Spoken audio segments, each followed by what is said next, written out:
Hello, Aries, Sun, Moon, Rising, and Venus signs. Kamusta kayo? Sana po nasa mabuti kayong kalagayan. Welcome back po sa Star Tarot. Kung bago kayo rito, welcome din kayo. Thank you for your support. I truly appreciate it. God bless you all. Aries, tingnan natin ang mga messages ninyo for today. Napakaganda. Number 4, happy family. Ayan, so masaya, no, ang inyong pamilya or magiging masaya ang inyong pamilya sa ngayon. There could be magandang relationship, no, between each other sa inyong pamilya sa ngayon. Probably din, no, buo kayo sa ngayon. Siguro din merong mga achievements, no, siguro yung inyong buong pamilya sa ngayon. Kaya isa din yan sa dahilan kung bakit kayo masaya.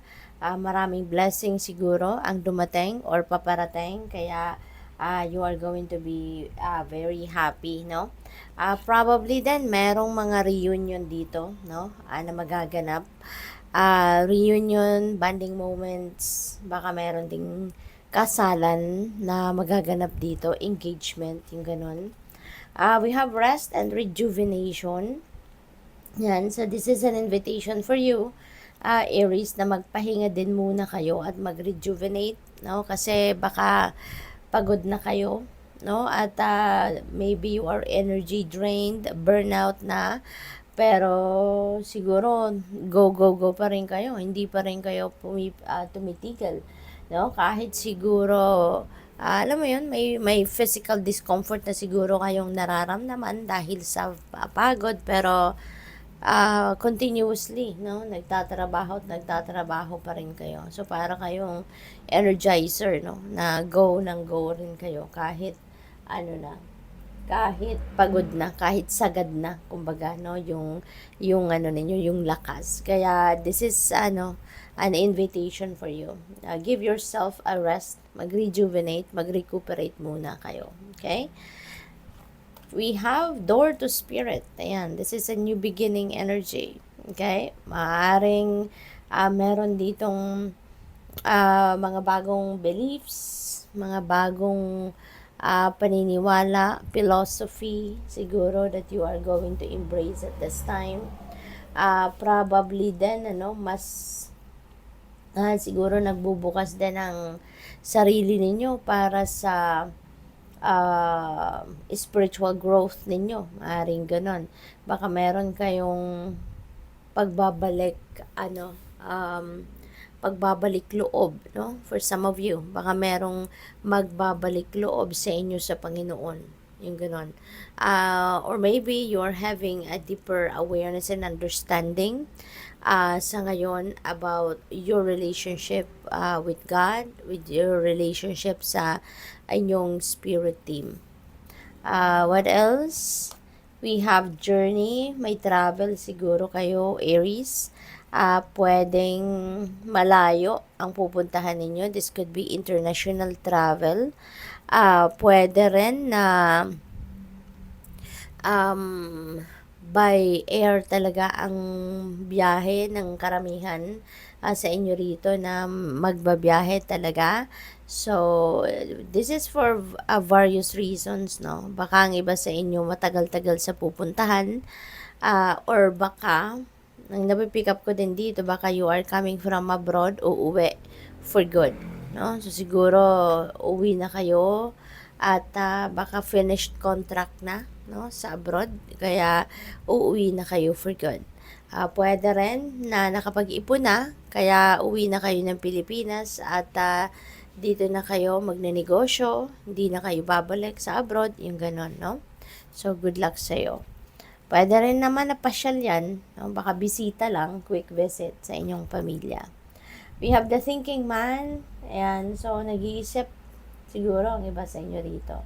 Maring you have plans, no? At pinag-iisipan ninyo yan sa ngayon. Maybe you are strategizing, yung ganon. And also, maybe you are seeking for help, no? Maybe ang iba sa inyo naghahanap ng tulong sa iba. Baka input ang hinahanap ninyo, advice, mga ganon, no? From other people. Baka rin nag-aaral, no? Baka ang iba sa inyo dito, you're curious about something. Meron kayong gustong aralin, meron kayong gustong um, diskubrihin or matutunan. What else? We have number 29, the world. Yan, so this could be travel, no? Across the globe. So this could be international travel talaga. Baka merong overseas job opportunity. Pwede rin na may mga business expansion or expansion sa pag-aaral, no? Expansion sa inyong knowledge, yung mga ganon. Kaya pwedeng magbabiyahe kayo abroad. Pwede rin na this is worldly opportunities talaga na sa iba't ibang area ng buhay ninyo. Baka merong oportunidad dito overseas, no, for whatever. Um, since papunta din siya doon, ano, pa-forward siya, parang meron kayong iiwanan dito, tatalikuran na sitwasyon, at maaaring ito ay related sa money, career, and finances. No? Yan ang napipick up ko dyan.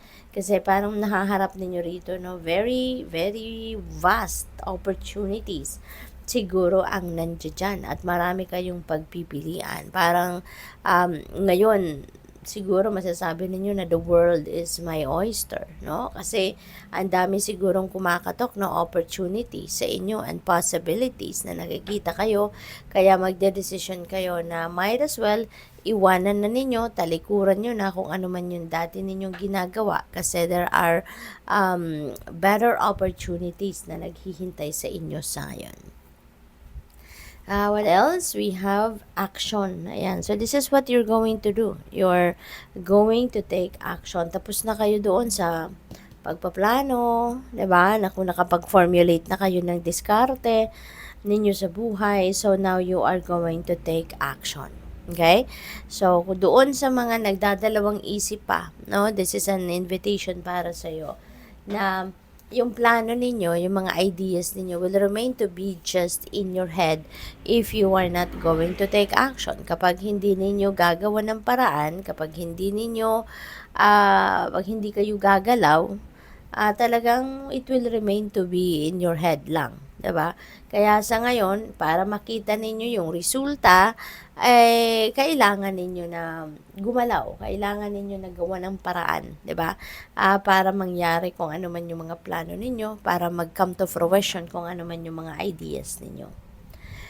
We have door to romance. Ayan. So, this is another new beginning. And, yung new beginning na to is related naman sa relationships, no? Sa romantic relationship. So, baka ang iba sa inyo rito papasok sa isang bagong love and romantic relationship, lalo-lalo na kung kayo ay single pa. Or maaari din na ang iba sa inyo rito, baka nandoon sa relationship na meron na kayong existing relationship, pero baka nagkaroon kayo ng hindi pagkakaintindihan with your person, and sa ngayon, baka magbibigay kayo ng bagong pagkakataon. You are going to give your person another chance ngayon, no? At dahil baka nagkaroon kayo ng hindi pagkakaintindihan, no? Pero ngayon, baka magkausap and you're going to give that person another chance or your relationship another chance, no? Na magsimula kayong muli, ayusin, no? At ipagpatuloy ang inyong pagmamahalan. So, good luck sa'yo. Thank you for watching Love and Light. Namaste.